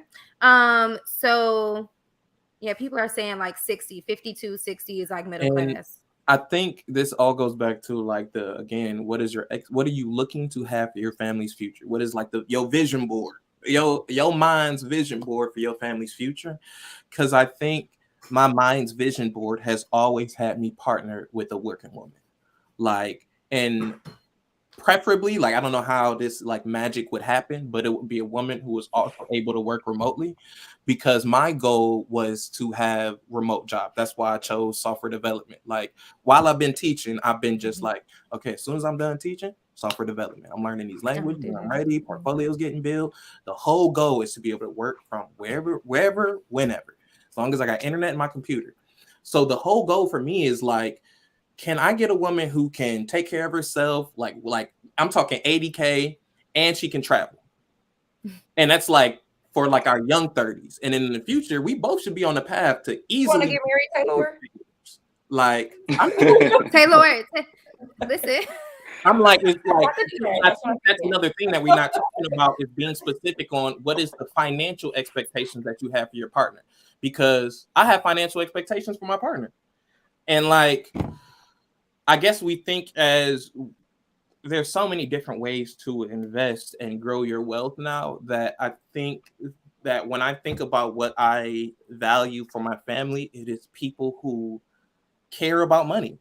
And not that we're just obsessed with it, but we care about it because we recognize that it is the resource of our family. It is the life's blood. It's how we get our water. It's how we get our food. It's how we get our clothes. It's how we get all of our needs met. So I want a partner who understands that view of the world and is able to grow, and like if I died tomorrow, it wouldn't be skin off her back. Like she would be able to take care of our family. Like that's one of my biggest fears is like becoming a successful man, blah, blah, blah, taking care of everybody. And then I die. Because so my like, question, Go ahead, Keme. so my question is this, Taylor, you want your wife to be able to work remotely. So with that being said, if she's only working 4 hours a day for you, why is she not still able to do this job remotely? She's still at home. Her computer is still right there. She can still do all of these things that you're talking about. She's just working for you for 4 hours. Right. And I'm going to be making that 80K then. I'm not saying that we wouldn't do that. My argument has always and will always be what works best for our family. What gets us closest to our desired goals? If our desired goal, let's say we got kids right now, our desired goal is, we've been killing it in the money and we need to put some more time into our kids. Our goals are going to shift based on that. Like, I work at an elementary school. I love kids. So a part of the reason I want to be able to work from home is so I can spend as much time with my kids as possible. Like, I don't want to miss shit. I want to be there. Like, oh, daddy in his office right there. Go knock on his door and he right the fuck there. Like, I do want to say this though. I do think that the environments or our past experiences, our family structure, like how we grew up, plays a part into what we desire, right? Because I think Taylor, like you described, like you had a dad, that was a stay-at-home dad and your mom provided. So I wouldn't be surprised, not that you want your wife to provide, but you want your wife to be a boss like your mom. Because I know your mom. Your mom is one hell of a woman. Like, I love her. She mentored me when I was in my job. So like, I understand why you want a woman that is a boss in her own way, right? Like, and I get that. For me, my value rests in family, right? I did have a 2-parent home until I didn't. And when I didn't, I felt the void of not having that family structure. So for me, my whole goal is how can I be there for my family? And if that means I have to let go of a stressful job and be in the house more and be up under my husband in the bed and in the office, okay, I will be your lover and your secretary 7 days a week. Okay, I'll do it all. But like, I'm just saying, like, if that means that I have to do that. But I just wanted to like point out that perhaps our experiences play a part into what we desire. Would y'all agree or disagree? Right. 100%. Yeah, I was gonna ask that too. If you thought that the way he grew up plays a part into that. Oh, like no doubt, 100%. Like if I wasn't raised by the parents I had, I'm sure I would be totally different. Like again, like you said, my mom and she is on the go nonstop. Like I don't know a person who accomplishes as much as my mom in a day. And so they see that, to witness that, to have this woman who could do all of that in the workday, come home, cook for us, also be at all our games and do all these things. I think I got to a point where I wasn't willing to accept anything less than that. Like if you can't be that intelligent, capable person by yourself, like I said, if something were to happen to my father, I have no fear that my mom will be taken care of. And it's not a matter of somebody set her up.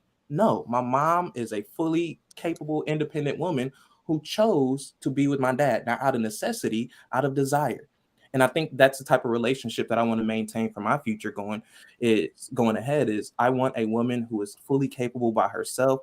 She doesn't need me to accomplish any of her dreams, but she wants me because she knows I manhandle them.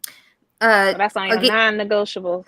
That's we got to be right there. We equally yoked in that manner. We both is like, oh, we trying to compete. See, and I can't be mad at that, Taylor, because for me as a woman, I'm looking at I want to do that's either making the same, if not more. So I can't be mad at that, and like I can't be mad at that. Y'all got 2 minutes to call in if you want to call in. Like I wasn't joking. I ain't playing. I just wanted to be real clear. Like, if you're calling in, you better call now. Call me now. Call me now. Oh my God. Not the Miss Cleo. Not Miss Cleo. So we are 90 kids, right? Yes, because Miss Cleo dominated the damn night commercials. Okay, late night commercials. $50 a minute. Okay. Now, for a minute though. Miss Cleo was working from home before remote working was a thing. Okay. Lauren, do you got anything to add? What kind of woman would you prefer? Yeah. Let us know. I mean, yeah, I want my woman to have her own thing going too. She doesn't have to make a ton of money, like, 80K or whatever it is, but I need her to have her own thing going on that I can help her build up and enhance, you know what I'm saying? Because to me, it's like, well, I always wanted to have that option of you don't need this job or you don't need this business. If it gets too hard for you, or if the family needs you to be home, then you can always be home and be just fine. So it's always about the options for me. Like, yeah, working or whatever is cool, but let's just say you got infant children and stuff like that. It's not like I need this job or I need to work or I need to have this business, do whatever. I can always stop that whenever I want to. So that's the goal for me. It's like I'm gonna help her do whatever she needs to do for her goals and stuff like that, but she can always say, I don't need this in the event that it makes sense or she just gets overwhelmed by it. So that's the goal that I would like, is that. And I want to make it clear. Always options. Options is good. He just said, I need a woman that's competent. Go ahead. That's it. Now, my thing with this whole situation is just because I'm willing to work that little part-time for my man doesn't mean that I wouldn't be doing. Oh no, she froze. Like, I feel like it just gives me more time to do the things that I would like to do. Am I frozen? Oh no. You good now? Am I back? Now you back. You back. I just missed one part. Say what you just said over. I just missed one part.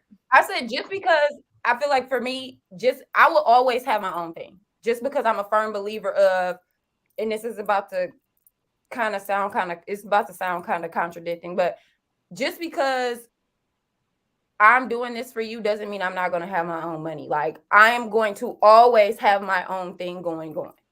But I am also willing to put forth the effort to help my man's business grow. If we're, you know what I'm saying? Like, if he has something going on and he's like, yeah, babe, I need you to go ahead and work a little part-time for me. Okay, absolutely. I can do that for you. But now I have more time to actually do the things that I want to do. I told you what I do. Even if I need to be the driver, I'm gonna do it for you, boo. If I need to be the driver, I need you, boo. But I'm always gonna have my own thing going on. Like, I'm always going to have that hustle in me to always make sure I have my own money, so that it's not one of those things like where it's like, okay, now I'm just completely dependent on you. Like, I'm not bringing in any type of income outside of the little money that you're giving me. Like, I'm always going to have something going on the side. So I get where you're coming from for sure, Taylor. But it's kind of like, why can't I do both? Like, why can't I have that balance to still be able to do both? I work these couple hours for my man every day, every now and then, but I still have my own thing going on. Like, I don't think that there's a problem with that. I feel like a lot of people are like, oh, I'm not cutting back on my benefits. I'm not doing this. I'm not doing that. Do you really think that your man is going to have you out here hanging high and dry? This me. I'm a hustle for the family business, okay? I'm a hustle for the family. Me and the family right. I'm already getting mine on my own, so you never have to worry about that. But I will also contribute to getting it with you and keeping that money in the family. Okay, I am a firm believer of keeping it in the family, honey. Keep it in the family. It's giving empire. It's giving. It's giving. Okay. It's giving the St. Patrick's. I mean, what are we doing? Okay.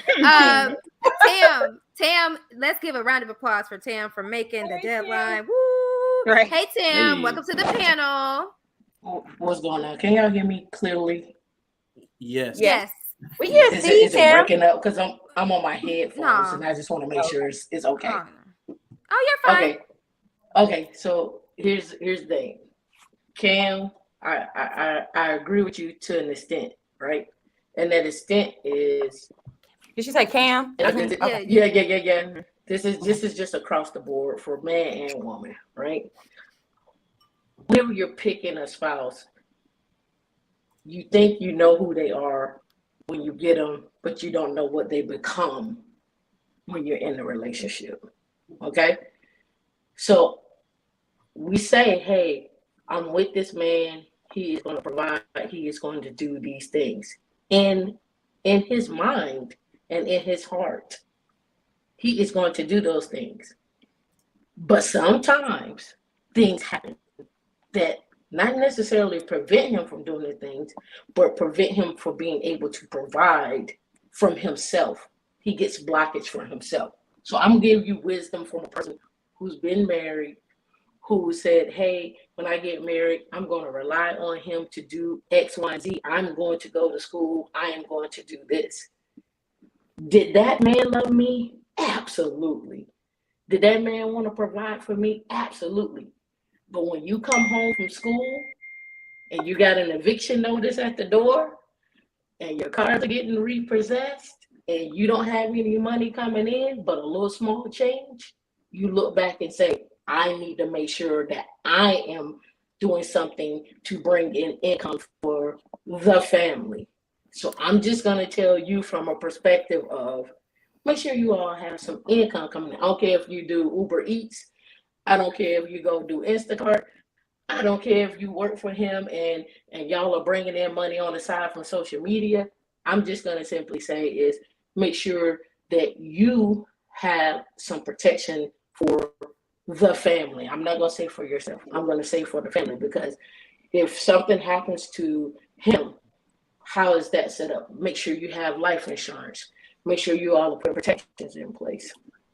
Taylor, I rock with you. I understand where you're coming from. You like, hey, if I get something going on, look, I want her to be able to support herself. I want her to be able to put into this. For everybody is different. And I don't want y'all to think that, hey, we got to go out here and we got to quit our jobs. Live your dreams. Whatever your dream is, please go live them. Whatever, if you think you want to get up tomorrow and go to Barbados, please put some money aside so y'all can go to Barbados. I'll be doing I that can't anyway. hear you. I said I'll be doing that. I'll be doing that anyway. You know? I I don't even have my dream job yet. You know what I'm saying? But I'm gonna find a way to get on the plane. And see, okay? Tam, like I don't want Gotta you to live that feel like life. people that's saying No, like, I found my man, because I've never been that person. You. I've never been that Yeah, person. And like I said in the beginning, I'm self-employed. So for me, it's kind of like I don't buy anything. All I really pay is like my bills, my salon rent, my home rent. Like I'm not a big shopper. So my savings is pretty nice. I'm not just gonna go into something blind just because I wasn't raised that way. Like well, that's what I'm saying. I just want to put that out there. Like Yeah. for men too. Like I'm not excluding you all. Make sure you all set yourselves up so that when y'all come to the table, and this is just my own philosophy, you all both have a solid foundation. It's nothing like you're both coming to the table. You got your whatever savings and he got his savings, and and anything as far as debt is taken care of. And you come to the table and build up with that foundation above that. Because now you're looking at like, okay, we cool. I can rock. We can go buy some things. Our credit scores is looking 760, 800. We can do that. Our DTI is great. These are questions that you got to ask. Like, where's your DTI at? What's going on with this? What's going on with your student loans? Do you have bad credit cards? Have you wrote a check for some pizza and it bounced? Like, these are questions that y'all got to ask. And I'm just giving it from a perspective of someone who's been married, and even looking at on the landscape of dating. When I meet men, and men will tell you when they're ready, they'll say, look, I'm not ready because I got $50,000 in debt, so I can't do nothing right now. Just giving you that FYI. I rock with y'all. I hear what you're saying. I'm just giving you precautionary measures. Thank you so much, Tam. Thank you. We appreciate it. And we can definitely understand that you're speaking from experience. So I definitely want to thank you for calling in and rocking with us and being a part of the conversation. We love that red. Appreciate you. Photo too. Thank you. All right. Talk to you. Bye. Bye. I was going to now with what everything that she just said, I don't know. For me personally, I just feel like if you don't have, and I'm not gonna say you have to have your ducks completely in a row, but if you don't at least have the ducks in a row and have some type of aspiration or have some type of something going on, I don't even feel like you need to be dating. It just goes back. You need to have your looking for help before you go into a relationship. Because if you're going into a relationship solely looking for somebody to take care of you, that's a problem. It's I do want somebody to take care of me. That's the thing. I am a child. Like, I'm a child of God. You don't have nothing. I feel like that's you have things going on, Laura. You have degrees. You know what I'm saying? Like we have degrees. I'm like, I see a couple Broncos on the screen. Like, so I know we have our own things going on. these relationships. We're not just going in like, I don't have nothing to offer. I'm just gonna go ahead and work for my man. Whatever. He gonna pay me a couple $100,000. But some people have that mindset. But for me personally, I can't even date you if my money is not right. I'm sorry. So, and I don't think men should be looking to date anybody either if their stuff is not in order. I'm not saying you got to be a millionaire. You got to have a crazy amount of money already. But if you don't have something going on already, the last thing you should be thinking about is dating anybody. But this is what I mean. It goes back to that conversation we were having earlier. When I say groom people, both boys and girls, to be in relationships, that's a part of it. Is if we start at that point, less people will enter into relationships with fear. Less people will enter into more people will enter into relationships confident, because they understand, like, I've been built for this. 9 times out of 10, we go into relationships fearful or hesitant because we don't believe that we have the skills to, like, keep it going, sustain it. Yeah, to sustain it. You know what I mean? Like, so I just think that it goes back to, like, what do we need to teach our kids aside from being a good person? How do we teach them to be good partners? And if that means, to your point, Keme, you got to have security. Like, you got to have a savings account more than 10K, whatever benchmark you have for your family, or whatever your standard is that you want to instill in your kids, have that so that they can kind of move that along. I want to bring up Eugene's question. The real question should be, do women trust their man enough to abandon their career? If they have a family, will the man's salary be enough? And that's, again, Eugene, was what I said before. And what Taylor, I think, was alluding to, and someone else on the panel was like, it has to work for your family. What works for you is not going to be what works for the next person, right? So, and my response to the question was, if we are in a place financially to where I can abandon my career, or, cut back on my career to work part-time, and we can still maintain the life that we're living, cool, I can do it. Right. But if it means that I'm abandoning my career or going part-time, and we have to move in from our 5-bedroom house to a 2-bedroom apartment, like, I will ask the question, is it worth it? I'm not going to question his leadership. But if he has a plan to say, we're only going to sign a 6-month lease because in 6 months we're going to make this amount, like, if he has a plan for it, then I'm going to get behind it. But for a man to just be like, look, we finna see, I can't really tell what the market gonna do. Well, if you can't trust in the market, what does your savings look? What does our savings look like? Like, what have we been investing in that's going to come back to us so that we can live how we've been living before? So that's just where my head is. And I feel like, realistically, a man that can't really be sure that he can pay you and, like, we can keep the family afloat, I don't think he would even ask you to do that. Exactly. I said that in the comments. That's how I think. I feel like if you can't assure me that the family is still gonna be good, why would you even ask me the question of quitting my job? Right. Mm-hmm. What sense does that even make? Like, why would I go from making what I'm making to work for you, and now we're in a pickle? Because the both incomes aren't coming in. Sorry. Like, that doesn't even make sense. See, this was cute. Yeah. Look at Mark, y'all. Mark is living a fairy tale life. He said, okay, let me see. She picks up an Uber Eats order, and I drive, and she delivers it. My girlfriend and I make $300 when it snowed the other night. We played The Quiet Storm on the radio, and we worked our ass off, and we was kissing while we was delivering the dinner. Okay, you better make a date night out of a work night. Well, hey, but low key, I ain't gonna hold you. Anybody who be dropping off my, I was finna say, anybody who drop my meals off and my groceries off with more than one person would just yourself in a car. Did y'all eat my food? Okay, were y'all playing am I gonna be missing the cart and the eggs? Exactly. Suspect. I'm just kidding. All right, guys. I don't want to prolong this.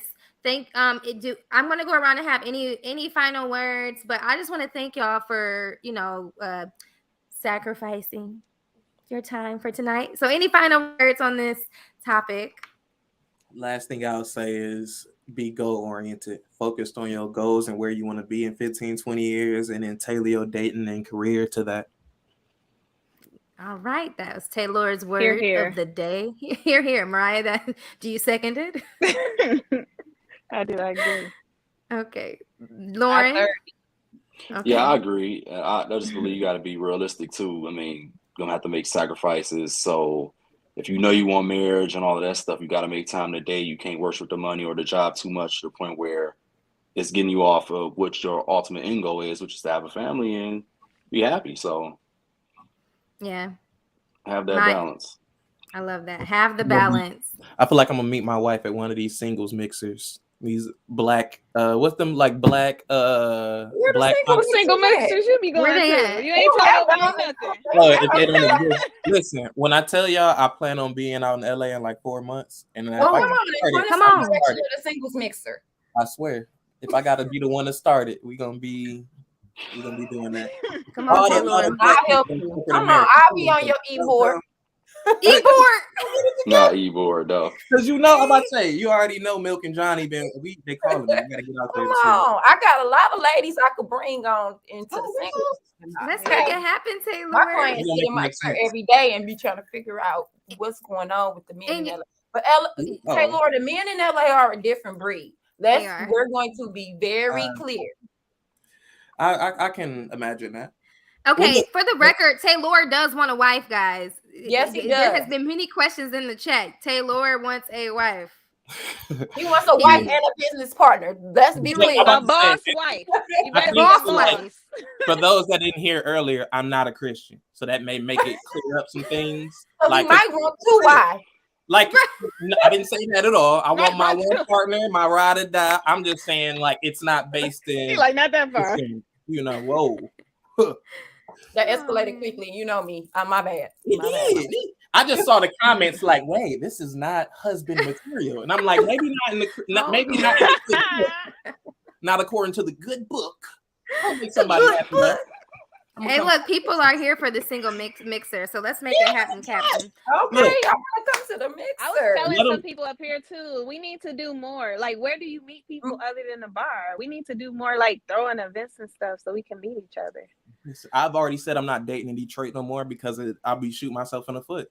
And not to say that the women in Detroit aren't good. I'm not saying that. I'm saying because I want to move, I gotta do the thing. Okay, can we have another episode of? Can we have another episode of Lawrence and Friends where we talk about dating? Because I would love to share my experience on joining a dating app, and we can talk about dating. Okay, join the dating app. I'm a firm believer in joining dating apps. But don't say it now, Cat Man. You got to come back. Okay, we're gonna come back. Okay, so let me read this comment on the next episode of Lawrence and Friends. All right. Okay, so Freeman's Journal said, look at the verbiage abandoned. The negative connotation around that word indicates that the career is what is valuable. I haven't seen a woman with the option not to choose to not be a housewife. I haven't seen a woman. I know quite a few women with that choice.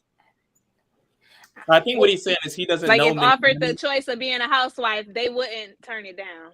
No, I thought he was saying that he doesn't know many women who have the choice of not being a housewife, meaning that you can do everything to take care of yourself, that you can have a good career. That's how I read it. It's not many women have the option of not being housewives. I do. I haven't seen a woman with the option not choose to not be a housewife. Oh, I got you.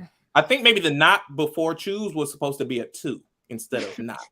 He's like, to choose not to be, you know what I mean? Well, I think he's right. Good I think I English. Understand. Like, if a man, I think I understand what he's saying.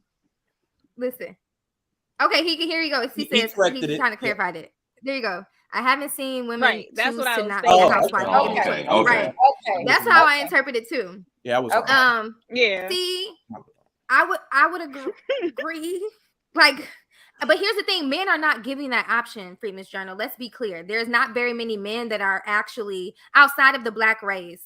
Well, the black race outside of the white race, because they okay with having stay-at-home wives. But I haven't seen a lot of black stay-at-home wives by choice. It's usually by happenstance, by either illness or something like that, where they absolutely are in a position to be like they have to be a housewife. And so let's be clear, because we usually don't have the option. We need both incomes as black people. Are we forgetting the fact that yes, I am staying at home, but I am still working? It's not a housewife does not work. She just takes care of the That is home. work, though, bro. That's work. I mean, bro. that's work, Housework. but I'm not saying now. So if we're gonna say that, I absolutely don't want to be a housewife. I have to do something to stay busy. I can't be somebody that just. I mean, I want to take care of the home, but it's like, yeah, I'll work for my man, and I'll be at home, but I cannot just not do anything outside of taking care of the home.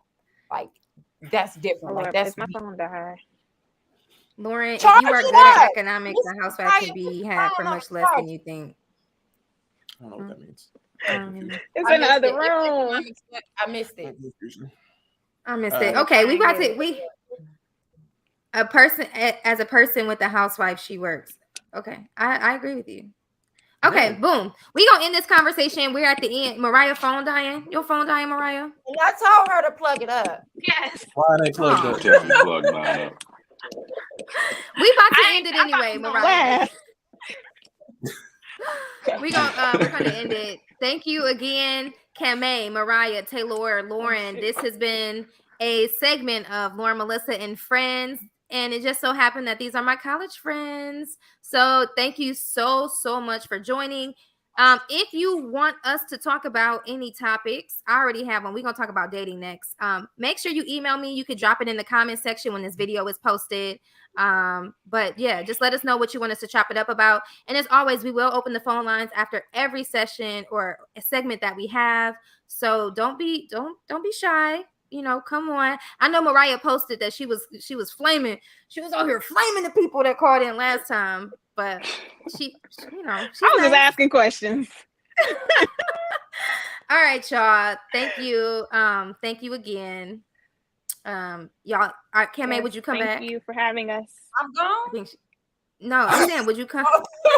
Oh, I'm saying, would you come back to the show? Good Lord. Oh, absolutely. You know, I love me some you. I'm okay. down. I know Mariah gonna come back. She yes, you know, absolutely.